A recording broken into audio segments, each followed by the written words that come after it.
সালামু আলাইকুম। বাংলাদেশ সেনাবাহিনী এবং সরকারের মধ্যে সম্পর্কে ফাটল ধরেছে, এরকম নানান বক্তব্য মিডিয়া প্ল্যাটফর্মে যখন আমরা অনলাইন কিংদের মাধ্যমে পাচ্ছি, বৈষম্য বিরোধী ছাত্র আন্দোলনের অনেক নেতাদের মুখ থেকে পাচ্ছি, বিভিন্ন সংগঠনের যারা সেনাবাহিনীর বুটের দিকে তাকিয়ে কথা বলার মতন যোগ্যতা নেই, তারাও সেনাপ্রধানকে নিয়ে কথা বলে সেনাবাহিনীর দেশপ্রেম নিয়ে যখন প্রশ্ন তোলে এবং সেনাবাহিনীর প্রধানকে সরাসরি ভারতের রয়ের এজেন্ট দাবি করে, তখন মনে হয় যে সেনাবাহিনীর কি এতটা আকাল চলে আসছে। আমার নিজের কাছে মনে যে এগুলো আসলে কেন আমরা হজম করছি। আমি আমার জায়গা থেকে বরাবরই এই বিষয়গুলোকে প্রটেস্ট করার ট্রাই করছি। তবে আমি সেনাবাহিনীকে ধন্যবাদ দিই, আজকে বিষয়গুলা অনেকটা খোলামেলা আকারে সামনে এসেছে।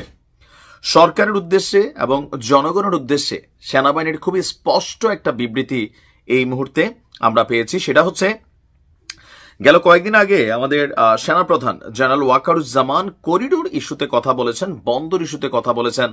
যখন এই নিউজগুলো আমরা দেখেছি, তো কেউ কেউ মনে করছেন যে অবশ্যই সেনাপ্রধান হিসেবে তার এই কথাটা বলার এখতিয়ার আছে। নির্বাচন বা অন্যান্য ইস্যুতে তিনি কি বলবেন সেটা আলাদা, বাট যেহেতু করিডোর দেশের সার্বভৌমত্বের সাথে কানেক্টেড, বন্দর এখানেও অনেকে বলেন যে সার্বভৌমত্বের সাথে কানেক্টেড, তবে করিডোরটা অতীব গুরুত্বপূর্ণ।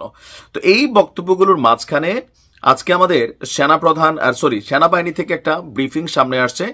ঢাকা সেনানিবাসে একটা সংবাদ সম্মেলনের আয়োজন করেছে, যেখানে মিলিটারি অপারেশনস পরিচালক স্টাফ কর্নেল মোহাম্মদ শফিকুল ইসলাম তিনি সাংবাদিকদের বিভিন্ন প্রশ্নের উত্তর দেন। আর এই মুহূর্তে আলোচিত যে বিষয়গুলো, তার মধ্যে অন্যতম হচ্ছে করিডোর এবং চট্টগ্রাম বন্দর নিয়ে দেশের সার্বভৌমত্বের চ্যালেঞ্জ তৈরি হতে পারে। সেই চ্যালেঞ্জ সেনাবাহিনী আমলে নিচ্ছে কিনা এবং চ্যালেঞ্জ নিলে কি ধরনের পদক্ষেপ নিচ্ছেন। সাংবাদিকদের প্রশ্নের জবাবে কর্নেল শফিকুল ইসলাম বলছেন, জাতীয় নিরাপত্তা বিঘ্নিত হয় এমন কোনো বিষয়ে সেনাবাহিনী সম্পৃক্ত হবে না। ইভেন নির্বাচন, করিডোর নিয়ে সেনাবাহিনী এবং সরকারের মুখোমুখি অবস্থান রয়েছে কিনা সাংবাদিকের প্রশ্নে তিনি বলছেন, খুবই কৌশলী অ্যান্সার দিয়েছেন। তিনি বলছেন যে এই বিষয়গুলো নিয়ে মুখোমুখি অবস্থান দেখছি না, যথেষ্ট সৌহার্দ্যপূর্ণ পরিবেশ রয়েছে। সেনাবাহিনী এবং সরকার একত্রে একসঙ্গে দেশের জন্য, দেশের স্বার্থে, জনগণের জন্য কাজ করে যাচ্ছে। দেশের সার্বভৌমত্ব রক্ষার জন্য বা নিরাপত্তার জন্য সেনাবাহিনী একতাবদ্ধ হয়ে কাজ করে আসছে।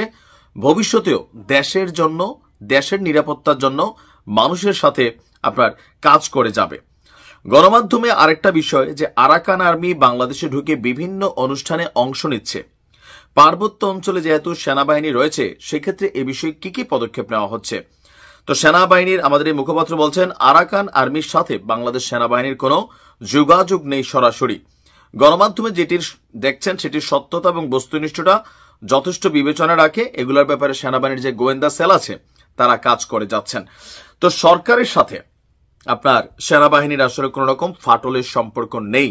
দৃশ্যত কিন্তু আমরা এটা দেখি না। আমরা জাস্ট হচ্ছে সর্বশেষ একটা বিবৃতি, যেটা উপদেষ্টা পরিষদের বিবৃতি আসছে, সেখানে সেনাপ্রধানের এখতিয়ার বহির্ভূত বক্তব্য যেটা সম্পর্কে বলা হয়েছে সেটা হচ্ছে নির্বাচন।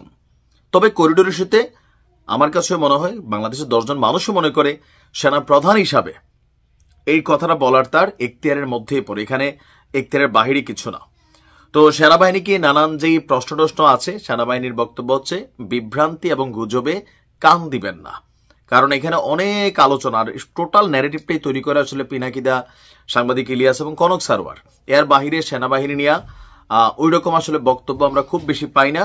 আর পাই হচ্ছে এনসিপির নেতাদের, কিন্তু বিএনপির পক্ষ থেকে, জামাতের পক্ষ থেকে বা আমজনতা, সাধারণ সরকারের উপদেষ্টা থেকে ওই রকম কোনো বক্তব্য কিন্তু আমরা কখনো পাই নাই যে সেনাবাহিনীর সাথে সম্পর্ক খারাপ, অথবা এখন যেই বক্তব্যগুলো আমরা শুনছি সবগুলা কিন্তু পিনাকিদা, সাংবাদিক ইলিয়াস এবং কনক সারোয়ারের মাধ্যমে। এর বাহিরে আমরা ওই রকম সোর্স থেকে কিন্তু হয়তো এই তথ্যগুলা পাই না। তো যাই হোক, আমার মনে হয় যে এই বক্তব্যটা স্পষ্ট করে দিছে, এটা ভালোই হয়েছে। ভালো থাকুন, আসসালামু আলাইকুম।